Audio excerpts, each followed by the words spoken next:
quickly off the porch of this place and went straight into like a sunken lawn with a retaining wall. And I knew it was there because I'd been there before, but because I just was being stupid, I ran right into the retaining wall. I literally did a all the way over, fell on my back. And my first thought, I had a new computer that I was carrying. My first thought was, oh my God, my computer. Save the computer. Well, I felt so, that's why I was saying what I was saying about, I don't think I was in shock, but I didn't feel the pain right away. I just felt very stiff. I got up, I walked around, I thought maybe I'll just go back to my room. But I didn't do that. I didn't try to sleep it out because I would have been in bad shape. I started to feel the pain. I went and found somebody. They said, we'll get somebody to take you to the ER. And in fact, I had 3 fractures, vertebrae. Terrible. I was in a neck brace for 12 weeks, and I felt so stupid when I was having done that. The shame of it was worse than Shall we share stupids? I think this was around sort of in the late 60s. I was working at Lab. And so I was, I usually went to work and there was a loading dock. And I usually jumped up, and the loading dock was, I think it was that high or whatever. Had, and, metal thing, a metal pole protecting the cement. And I would jump up and I would clear the dock with my right foot, and then, pull myself up, rather than walking up the steps. One day, I decided to leap a tall loading dock in a single bound. Yeah. And my right foot didn't quite clear.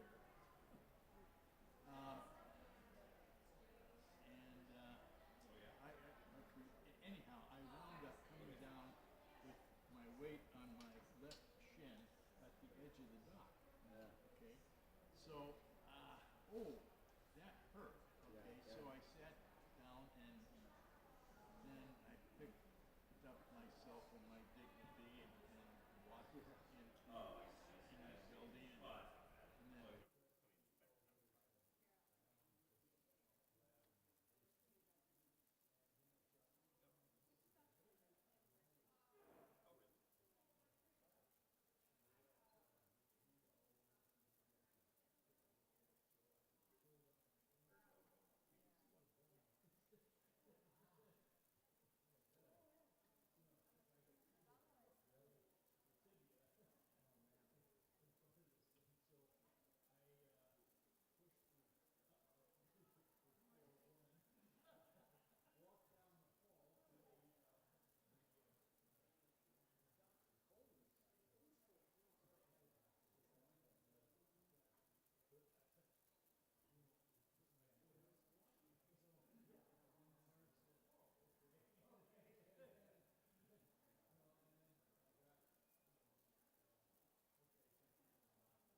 We will now sing our gathering hymn for the month of February, which is Building Bridges, number 1023.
Good morning, and welcome to the Unitarian Universalist Society.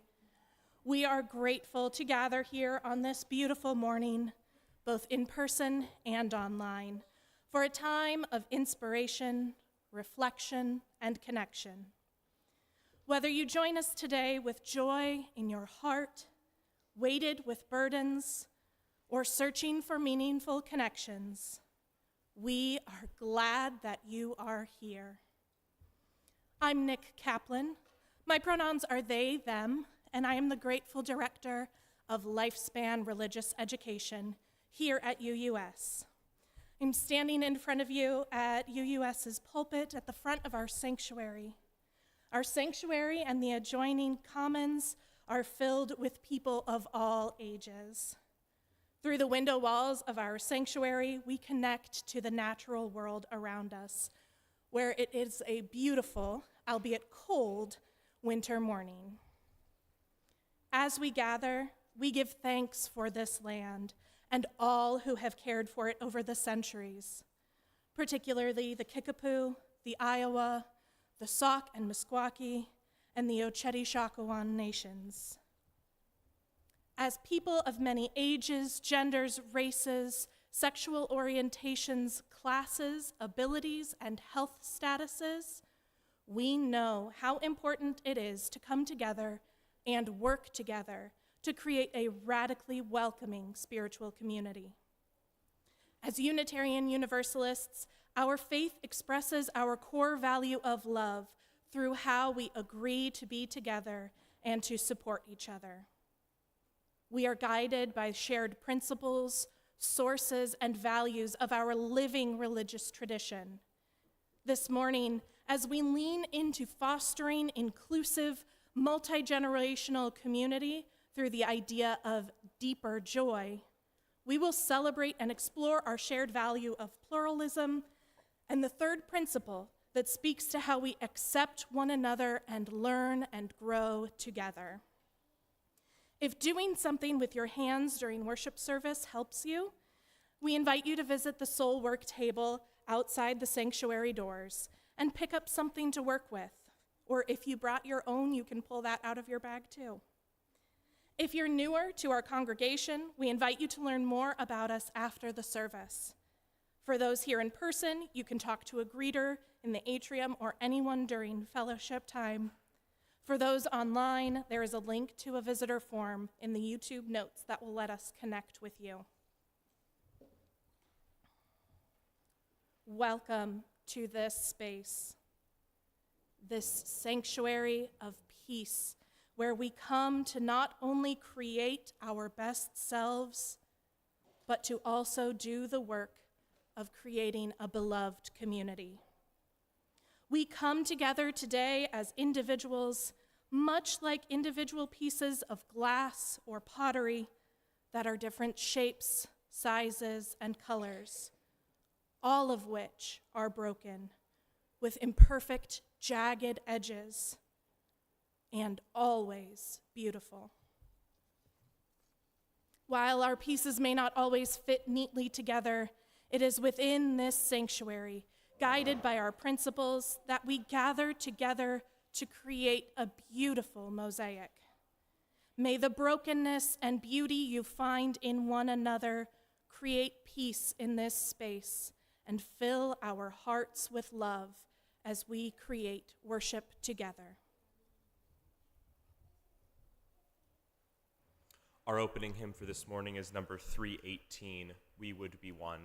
Please rise in body or in spirit.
Hi, I'm Kezia Walker-Cecil, and I'm a worship associate here at UUS. I use she and they pronouns, and I'm a tall white person with long red hair that's currently at black in a braid and a mustard yellow shirt. As Unitarian Universalists, we light a flame within a chalice as a symbol of sanctuary, safety, and hope, to unite us in our worship and to remind us of our ongoing search for the light of truth. Please join me in saying our chalice lighting words as Chrissy lights our chalice.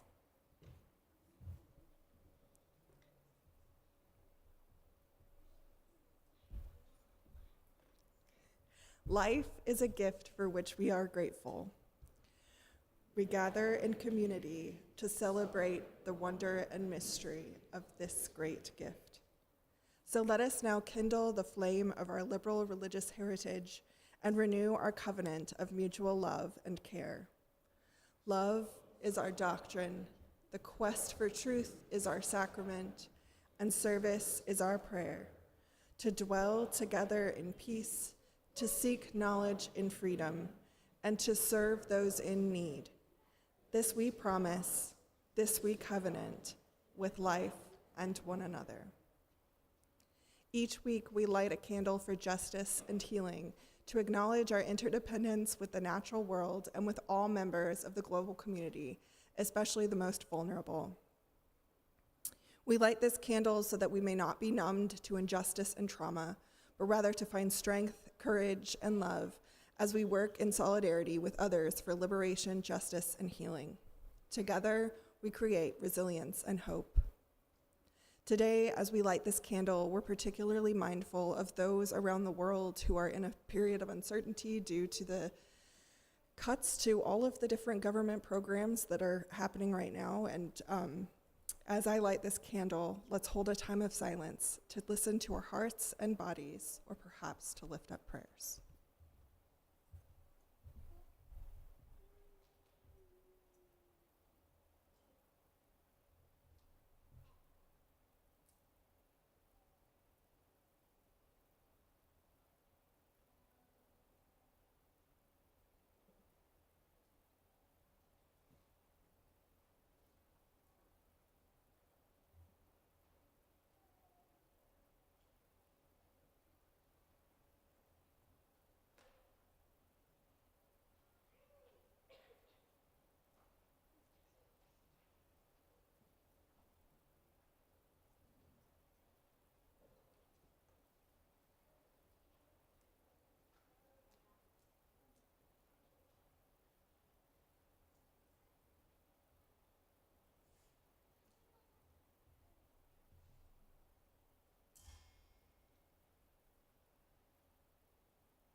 Good morning, everyone. Can everyone hear me out there?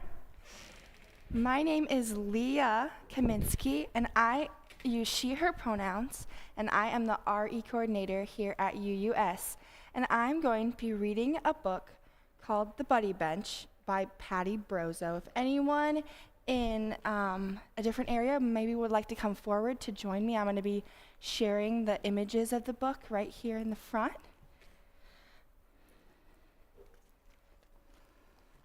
The Buddy Bench. Class dismissed, called Miss Mellon when the recess bell rang. Her students ran out, one loud, happy gang. They didn't waste time, recess was too short. They started right in with their games and their sport. Some boys climbed a mound playing King of the Hill, but thought he stood near, not one noticed Will. Molly said to Brienne, "Let's play follow the leader." They walked right by Emma, but just didn't see her. As Cooper watched hide and seek from a tree, he thought to himself, "Why does no one seek me?" 3 kids played soldier with a make-believe fort as Sloane looked on from the basketball court. 7 kids were clowns, and they acted quite silly. They paraded right past, but no one saw Lily. Jerome watched 4 kids playing blind man's bluff. Why can't they see me? Aren't I big enough? 3 boys played with kites that flew high in the air, while Gabe sat and wondered, doesn't anyone care? Then one dancing kite dropped out of the sky, and when Jake went to find it, Gabe held it up high.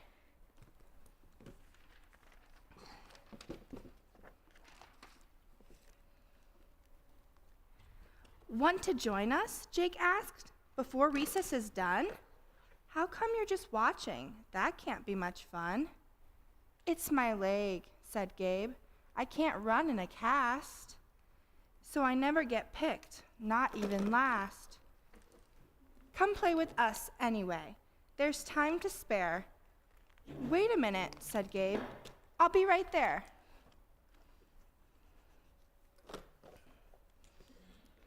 Gabe hobbled to Will and tap-tapped his shoulder. Come and join us, he said, before recess is over. I'm new here, said Will, and today's my first day. No one but you has asked me to play. Well, help us keep this kite in the air. Okay, said Will. I'll be right there.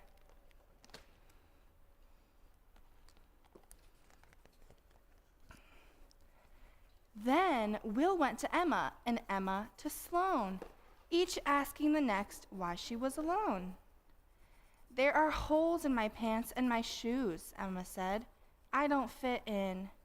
And her face turned bright red. It's hard, said Sloane, to know what to say. I'm too scared to ask, but I do want to play. Come join us, said Will. There's no time to spare. Wait, said the girls. We'll be right there.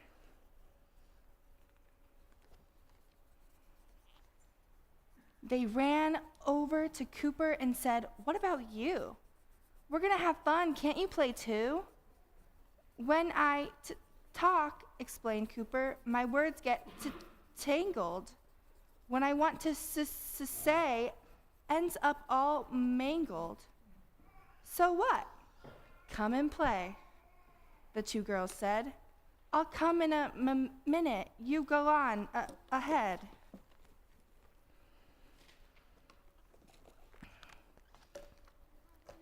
Then Cooper asked Lily, and Lily asked Jerome, how come each of them was alone? Lily told Cooper, it's always the same. I'm used to just watching. I'm no good at games. When you're small, said Jerome, and the game's all tied, nobody wants you to be on their side. Come and play, Cooper said. Don't hang back and wait. Let's make some new friends. It's never too late. But recess was over. The bell rang once more, and Miss Mellon's students ran for the door.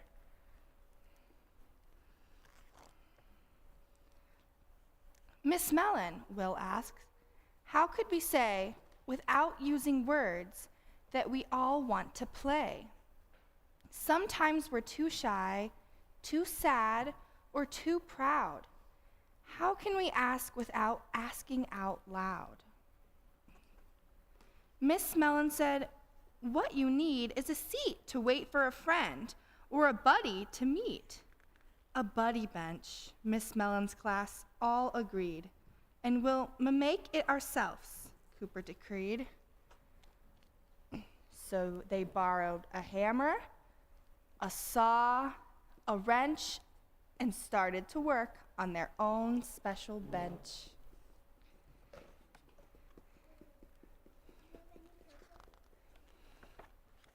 When it was finished, they were all filled with pride. Each child wore a smile that was 9 inches wide. We think it's just perfect, the students all said, with hands that are colored blue, yellow, and red.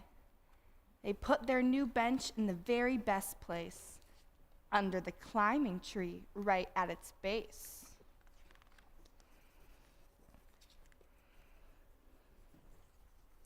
Now everyone knows when they're feeling left out, where to find friends, without any doubt. And the words on the bench that they made on their own say buddy bench equals nobody alone. And that was the buddy bench.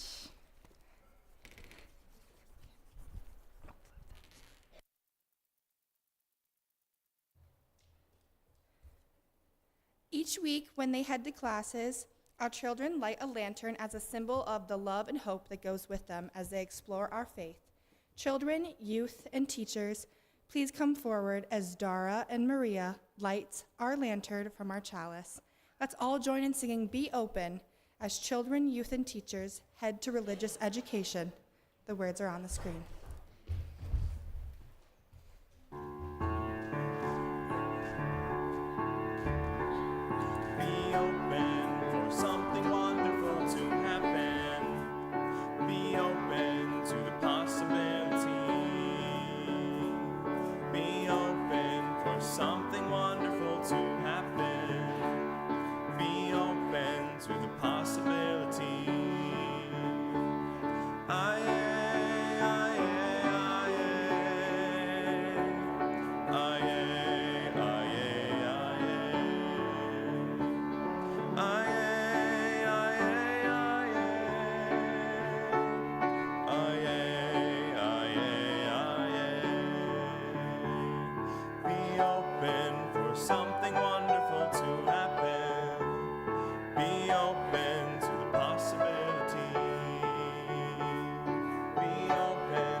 My name is Bridget Laughlin. I am the ministerial intern here at UUS.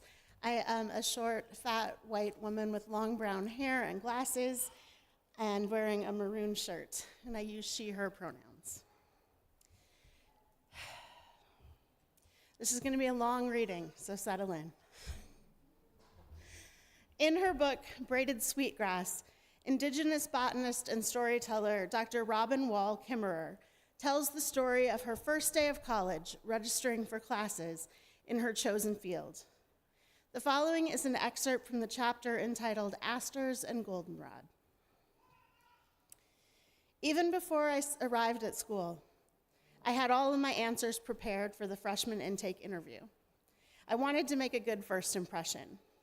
There were hardly any women at the university, at the forestry school in those days, and certainly none who looked like me. The advisor peered at me over his glasses and said, "So why do you want to major in botany?" His pencil was posed over the registrar's form. How could I answer? How could I tell him that I was born a botanist, that I had shoeboxes of seeds and piles of pressed leaves under my bed, that I'd stopped my bike along the road to identify a new species, that plants colored my dreams, that the plants had chosen me? So I told him the truth. I was proud of my well-planned answer, its freshman sophistication apparent to anyone. The way it showed I already knew some plants and their habitats, that I had thought deeply about their nature, and was clearly well prepared for college work. I told him that I chose botany because I wanted to learn about why asters and goldenrod looked so beautiful together. I'm sure I was smiling then in my red plaid shirt, but he was not. He laid down his pencil as if there was no need to record what I had said. "Miss Wall," he said, fixing me with a disappointed smile, "I must tell you that that is not science. That is not at all the sort of thing with which botanists concern themselves." But he promised to put me right. "I'll enroll you in general botany so you can learn what it is." And so it began. Why do asters and goldenrod stand beside each other when they could grow alone? Why this particular pair? There are plenty of pinks and whites and blues dotting the fields. So is it only happenstance that the magnificence of purple and gold end up side by side? Einstein himself said that God doesn't play dice with the universe. What is the source of this pattern? Why is the world so beautiful? It could so easily be otherwise. Flowers could be ugly to us and still fulfill their own purpose, but they're not. It seemed like a good question to me. But my advisor said, it's not science, not what botany was about. I wanted to know why certain stems bent easily for baskets and some would break, why the biggest berries grew in the shade and why they made us medicines, which plants are edible, why those little pink orchids only grow under the pines. Not science, he said. And he ought to know, sitting in his laboratory, a learned professor of botany. And if you want to study beauty, you should go to art school. He told me that science was not about beauty, not about the embrace between plants and humans. I had no rejoinder. I had made a mistake. There was no fight in me, only embarrassment in my error. I did not have the words for resistance. He signed me up for my classes, and I was dismissed to go get my photo taken for registration. I didn't think about it at the time, but it was happening all over again, an echo of my grandfather's first day at school, when he was ordered to leave everything, language, culture, family, behind. The professor made me doubt where I came from, what I knew, and claimed that his was the right way to think. Following the path of science trained me to separate, to distinguish perception from physical reality, to atomize complexity into its smallest components, to honor the chain of evidence and logic, to discern one thing from another, to savor the pleasure of precision.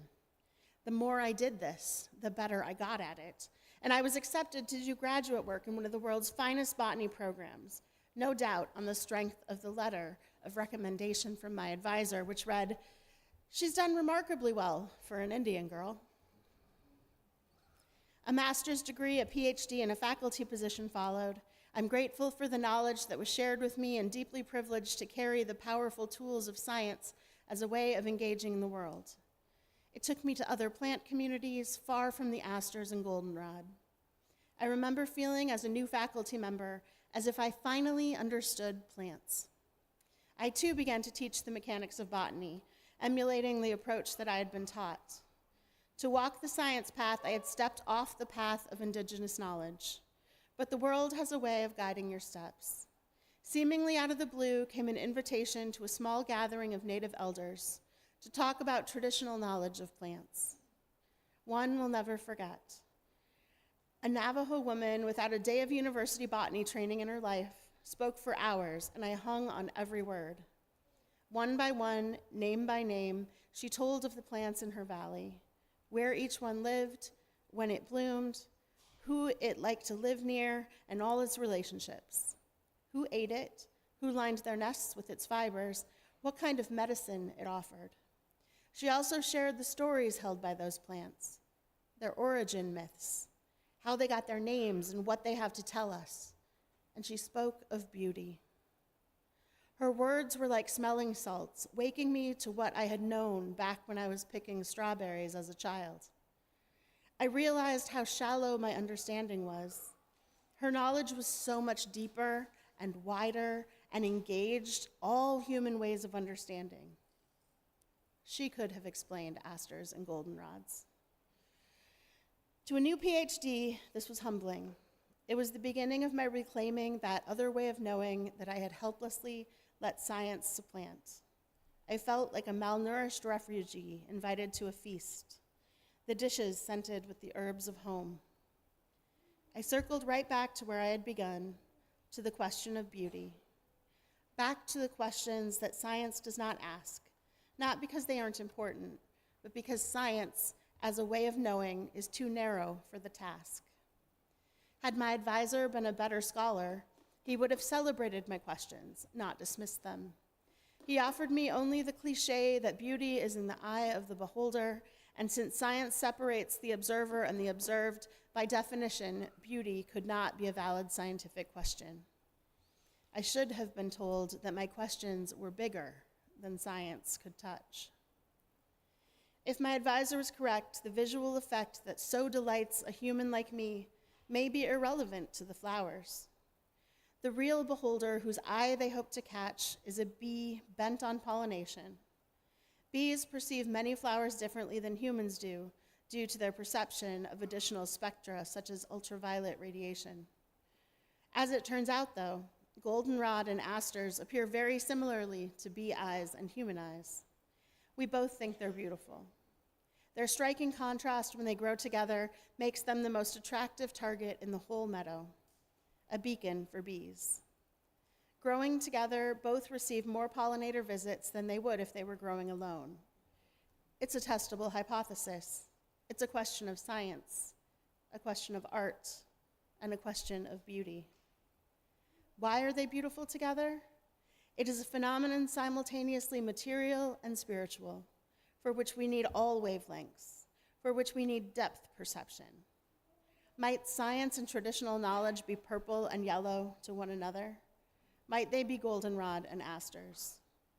We see the world more fully when we use both. There was a time when I teetered precariously with an awkward foot in each of two worlds, the scientific and the indigenous. But then I learned to fly, or at least try. It was the bees that showed me how to move between the different flowers, to drink the nectar and gather pollen from both. It is this dance of cross-pollination that can produce a new species of knowledge, a new way of being in the world. After all, there aren't two worlds. There is just this one good green earth.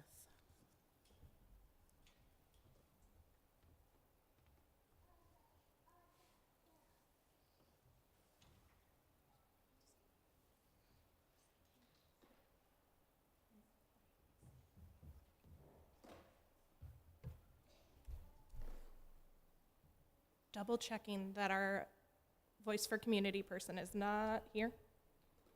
Okay. All right. Couldn't see from back there. Wanted to make sure Luke isn't here. All right, so we're moving on to joys and sorrows. Nurturing gratitude and how we understand and express interdependence is part of how we live into our Unitarian Universalist faith. As we enter into our time of meditation, contemplation, and prayer, we acknowledge the joys and sorrows of those gathered here. We do this by dropping stones into a bowl of water, symbolically immersing our personal joys and sorrows into the flow of all life's joys and sorrows. The water surrounds and holds the stone, just as we are surrounded and held by the love and support of this congregation. For those who would like to share their joys and sorrows in conversation in a smaller venue, the Pastoral Care Associates will be leading a Compassionate Connection Circle in the Walnut Room immediately after today's service. It's back in the corner back there. These circles, which happen on the second and fourth Sundays, are opportunities to share with and support each other in our lives' journeys. If you are participating in our service elsewhere, you may wish to meditatively hold a stone, wash your hands, or meditate on an object near you. Now, if you are in the sanctuary or the adjoining commons and feel called to do so, please come forward, take a stone from one of the baskets, and place your stone in the water as we sing together.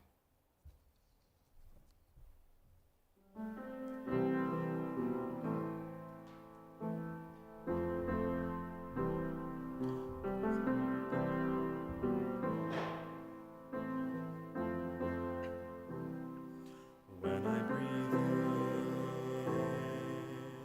I'll breathe in peace. When I breathe out, I'll breathe out love.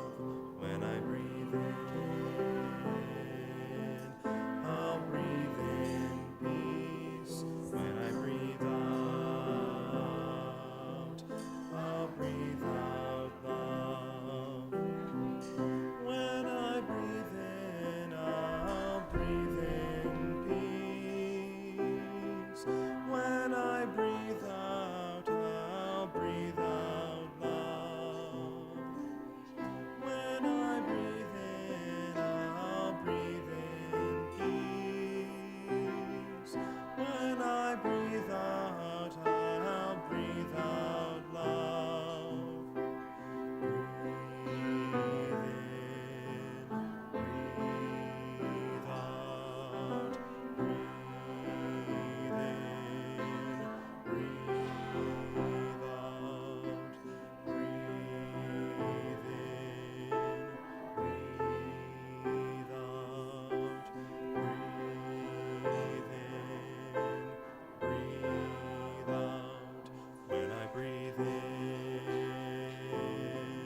I'll breathe in peace. When I breathe out,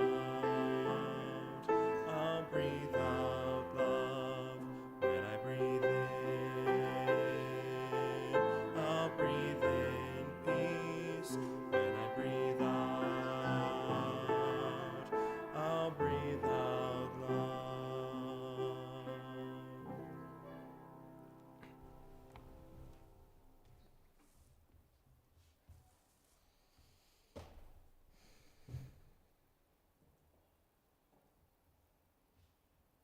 In this time of anxiety, may we remember to breathe. In this time of despair, may we cling to hope. In this time of overwhelm, may we find clarity. In this time of chaos, may we discover a way forward. In this time of fear, may we summon courage. And in this time of division, may we remember our interdependence. In this time of uncertainty, may we trust our values to see us through. In this time of misinformation, may we see the truth. In this time of cruelty, may we embody kindness. In this time of selfishness and greed, may we share generously. In this time of isolation, may we take comfort in beloved community. In this time of injustice, may we find a way to do what must be done. And in this time of hatred, may we rediscover what it means to truly love. Amen. Blessed be.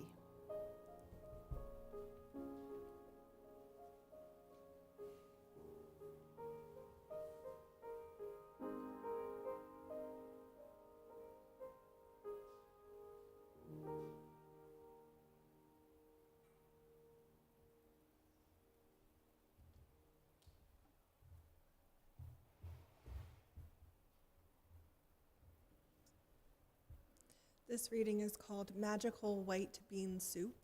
It's from a book called Bread and Wine, A Love Letter to Life Around the Table by Shauna Nyquist.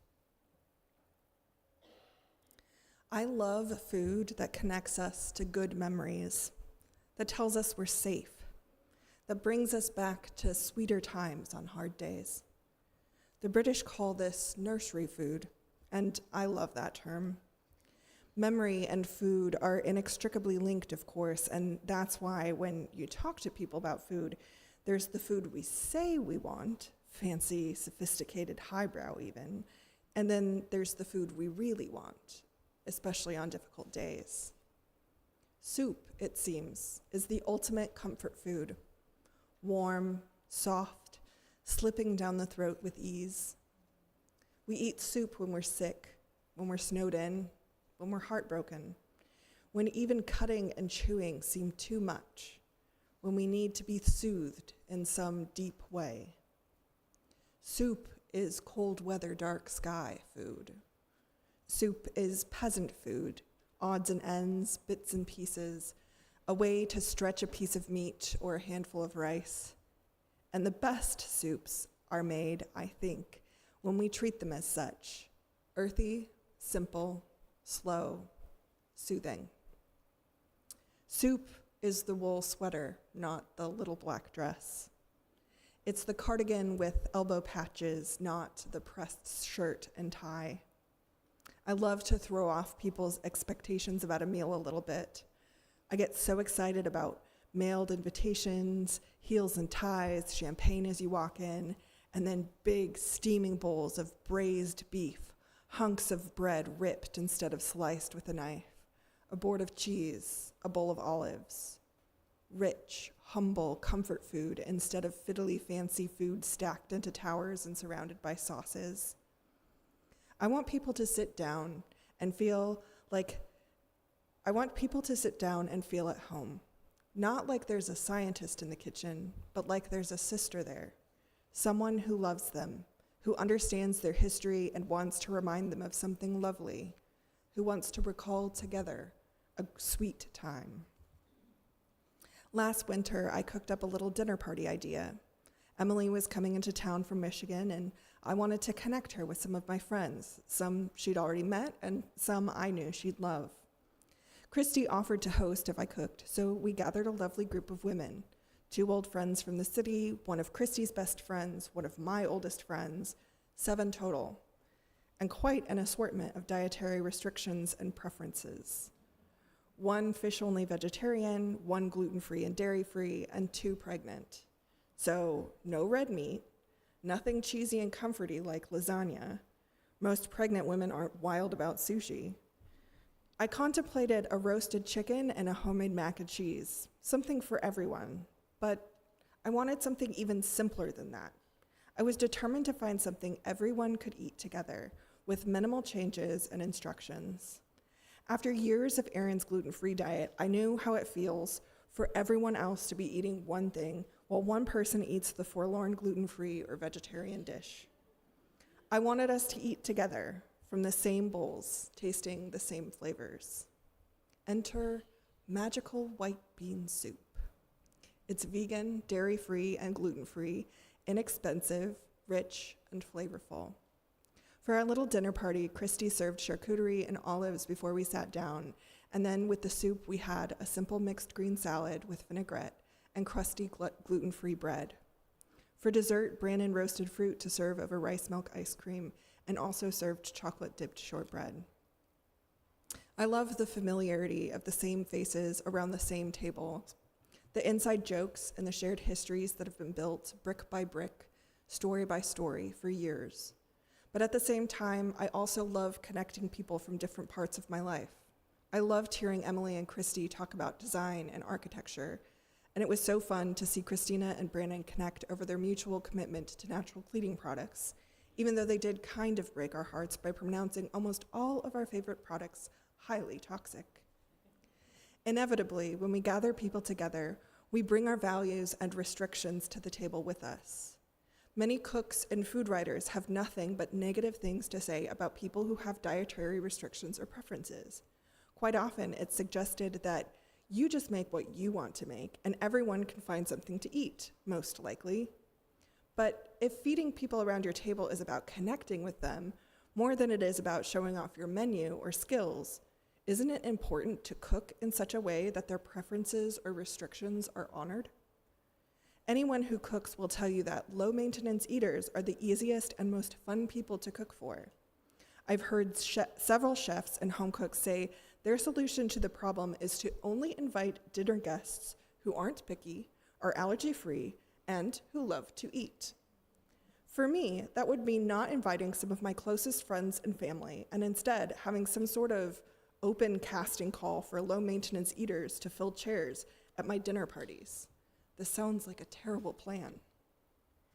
So over the years, instead of being annoyed at my friends' and guests' proclivities and restrictions, I've tried to look at them as a challenge. Cooking with staples like flour and sugar is easy. Making things taste great with big flavor items like bacon and cream is a snap. How do I honor and nourish my guests without red meat or dairy or gluten?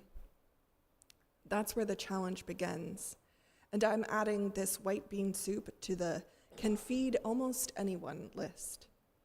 We let the soup bubble gently on the stove, and next to the stove, we set out little bowls with curls of Parmesan, ribbons of prosciutto, and a tiny pitcher of brightly acidic vinaigrette. As the soup simmered, it got thicker and more flavorful, and a drizzle of the vinaigrette shimmered against the earthiness of the creamy white beans. We laughed and told stories and let the candles burn down, talking about motherhood and travel, telling labor stories and love stories, learning from each other, asking questions, finding connections. Where else would you want to be on a cold, dark Friday night but around the table?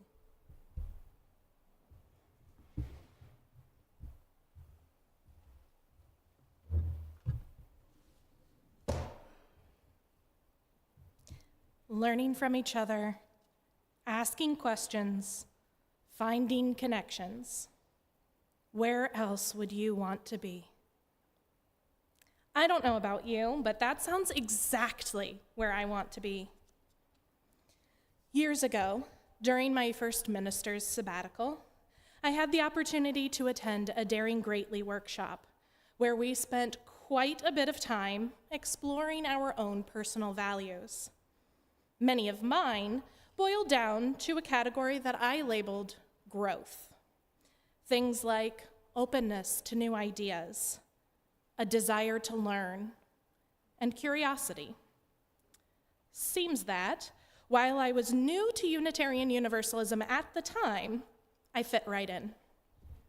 As Unitarian Universalists, we often claim to be lifelong learners, individuals journeying side by side as we search for truth. It's interesting to me that a denomination that lifts up the importance of learning and a willingness to learn from each other tends to be missing a large number of members while they are pursuing higher education. I had the opportunity about 5 years ago to run some numbers for a different UU congregation in a liberal arts college town.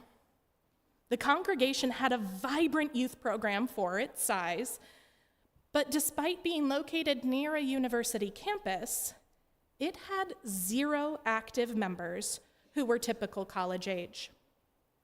It was completely missing members from age 19 to 25. While 80% of the youth turned young adults from the previous 10 years still lived in that area, 0% were still involved as young adults. Why? We could make guesses about their schedules or assumptions about the priorities of young adults or accusations of the congregation itself. But that UU church was not alone. Across our denomination, for quite some time, we have noticed a gap in participation, and those of us who work closely with youth and young adults have some theories. Unitarian Universalists are wonderful supporters of youth. We encourage and empower teenagers to think for themselves, and we provide many opportunities for deep joy and deep community building. Teens are constantly encouraged to learn from each other, to ask questions, to make connections. Youth culture in UU spaces, which is supported by our Coming of Age program, Our Whole Lives cohorts and workshops, youth group, and region-wide youth conferences, is so strong within Unitarian Universalism. We understand that youth need a variety of opportunities to learn and grow, and we know that they also still enjoy playing, being silly, and making art. As Unitarian Universalists, we understand that different people need different things, and we do our best to listen to what kinds of opportunities and spaces our youth need. So why do so many UU churches, societies, and fellowships see a dip in engagement when youth become young adults? Religious educators through our denomination feel like we have found a large missing piece. What spaces do we have for adults that feel familiar to a young adult who has just aged out of a vibrant youth program? Many of our spaces don't feel similar at all. Our small group ministry program, our Soul Matters covenant groups, they come close, but only a small percentage of our congregation takes advantage of that opportunity. Other adult spaces tend not to provide the same deep joy and deep connection created in youth programming. So it makes sense that emerging adults look around and struggle to find something just right for them. Am I telling you that we need to create a group specifically for young adults that mimics youth culture and programming? Am I suggesting that we pour loads of volunteer and staff hours and money to create opportunities for young adults to gather for meals, alternate styles of worship, and separate learning opportunities? I mean, we could do that, or we could lean into those things ourselves. Instead of putting in a bunch of work into trying to make space specifically for young adults, what if we, as adults and elders, found a willingness in ourselves to play and learn and make connections? Too often, we are like the advisor that Dr. Kimmerer encountered at 18. I must tell you, that is not science. I must tell you, that is not faith, spirituality, religion, truth. While we acknowledge that each of us must find our own truth, Too often we think, and sometimes say out loud, that adults should believe a certain thing or act a certain way. We provide opportunities for adults to learn and grow and make connections, but often within a strict and sometimes extremely boring way. That's not me passing judgment. Boring works for some people. Some of us have enough excitement in other areas of our lives that when it's time to learn, a stack of dissertations is all we need. That's okay for some. Others are perfectly happy to sit down and discuss circles around a topic. I recently heard a youth mention, "UUs sure do like to discuss things." And for some of us, that's great. It's exactly what we need. We gather around a table or on a video call and can discuss for hours. We might check in and chat about some surface level things, projects or pets or jobs. But when are we going deeper? And where are we finding, or better yet, making joy? The Lifespan Faith Engagement Office at the Unitarian Universalist Association wants to help us provide opportunities for deeper joy and connection. Their mission is to create experiences of meaning-making and faithful living for all ages and abilities. The staff of the Lifespan Faith Engagement Office puts our justice-seeking, radically inclusive faith in action. Their goal is to help communities like ours create spaces that truly foster inclusive, multi-generational communities. Communities where youth and adults and elders are learning and growing side by side. One of the recent projects out of the Lifespan Faith Engagement Office has been the Map to Deeper Joy. The Map to Deeper Joy is an evolving compilation of games, songs, activities, and practices designed for community builders, activists, educators, and anyone who is interested in fostering inclusive, multi-generational community. The Lifespan Faith Engagement Office has worked with religious educators and ministers from across our denomination to create this Map to Deeper Joy, which shows us many areas of importance when it comes to community building. Dan, can I get the map, please? Thanks. Let's take a look at this map together. If you can't read the location labels, that's okay. Just see what you can take in from the image, and I'll tell you about some of the locations in a moment. But I'm going to give you just a moment to look and observe. You might notice there isn't a clear path between the locations on the map. There aren't meant to be. When we come to this community, we don't all have the same starting point. And as individuals, we may travel this map in a different way than our neighbor, even if we started from the same place. Perhaps you have come here to this Unitarian Universalist community searching for healing. You may have been on your journey for a long time, or you may have just started, but you are ready for healing and you know where you intend to find it. That's great. You are heading straight toward the healing springs just above the center of our map. Maybe you're a person finding yourself here today in a new role or with your assumptions challenged. You might find yourselves dipping your toes into the banks of the stretching river. Maybe you came here today for community and you're ready to bond with others who are moored at the harbor.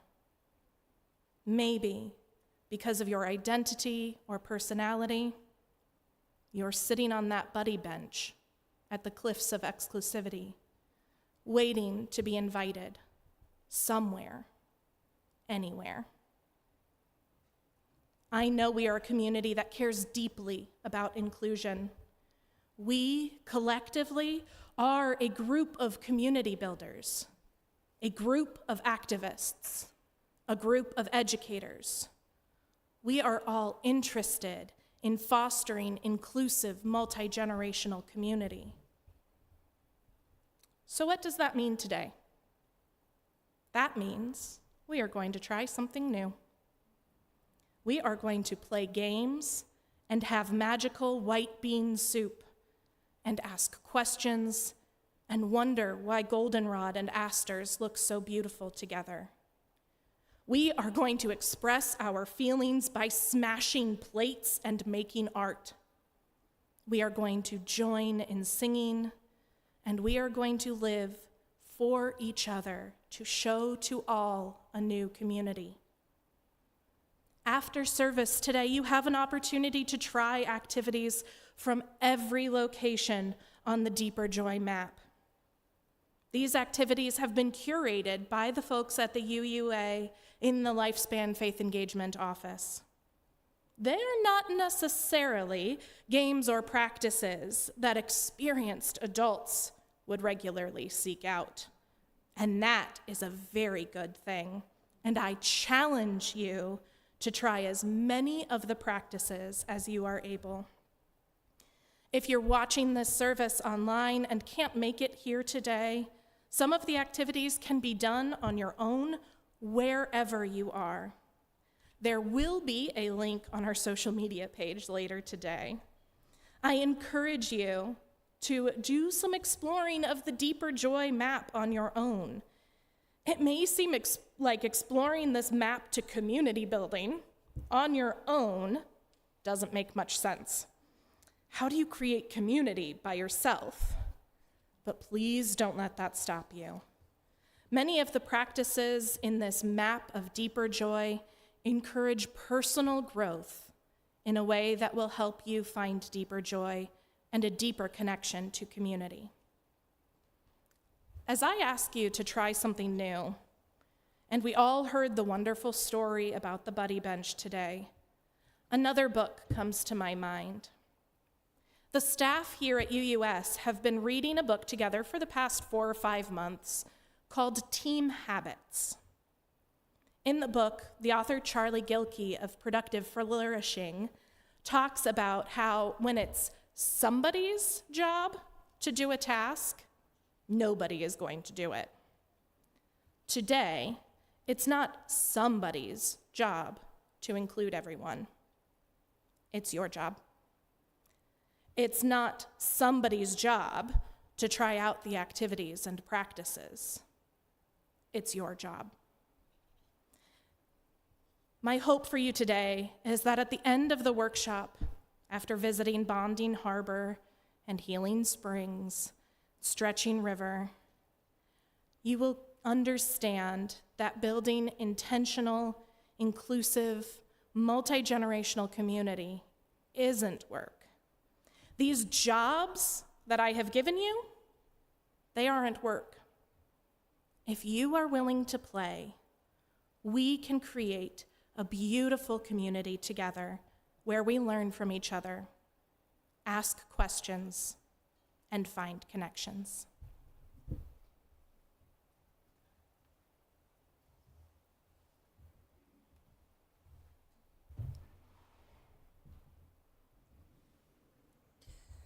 How we give, what we do with our lives, our time, and our resources is a reflection of our values.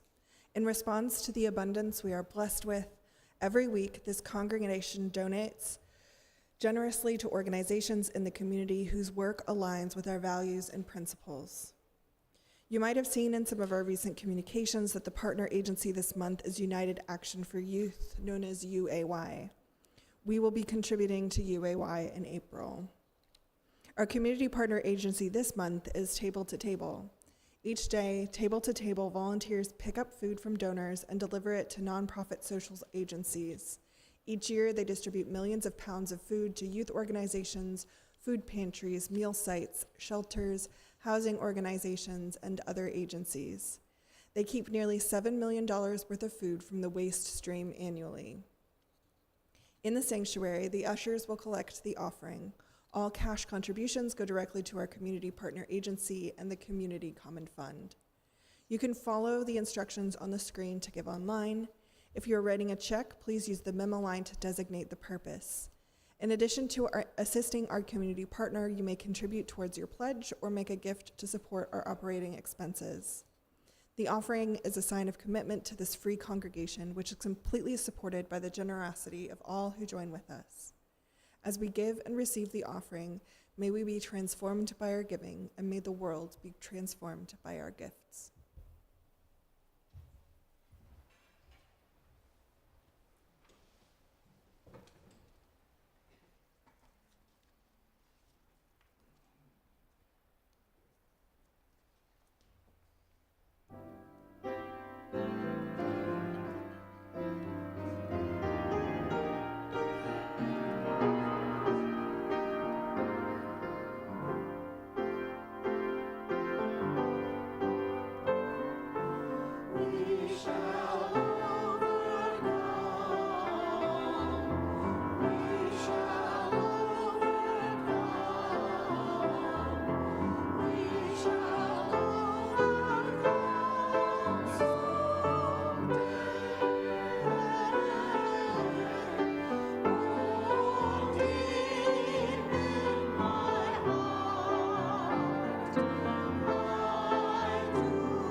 What has been shared today help us more fully affirm our interconnection and live into love and justice. Immediately after the service, we hope you will join us in the fellowship hall for conversation and community, our Deeper Joy workshop, and some magical white bean soup. If you're a newcomer, we hope you'll join us. Today we have a very special buddy table if anyone needs a special invitation to join in. For those who would like to share their joys or sorrows in conversation in a smaller venue, the Pastoral Care Associates will be leading a Compassionate Connection Circle in the Walnut Room immediately after today's worship service. Our closing hymn for this morning is number 301, Touch the Earth, Reach the Sky. Please rise in body or in spirit.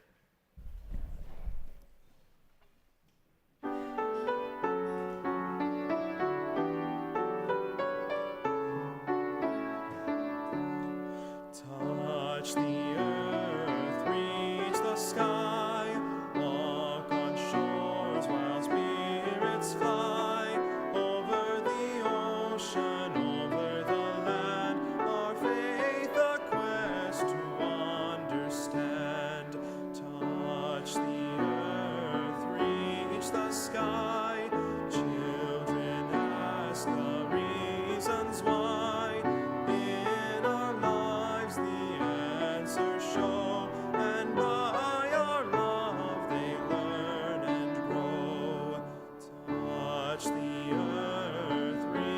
reach the sky. All are born and all shall die. With time left in between to follow a star, to build a dream. Touch the earth, reach the sky. Hug the laughter, feel the cry. May we see where we can give, for this is what it means to live. Touch the earth, reach the sky. Soar with courage ever high. Spirits joining as we fly to touch the earth and reach the sky.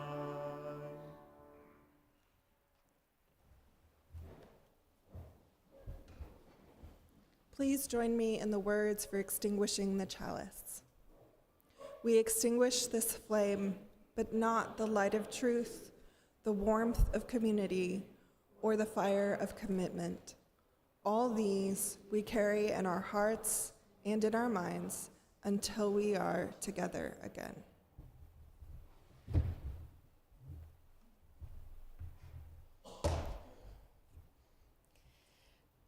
Our words come from Heather Ryan Starr.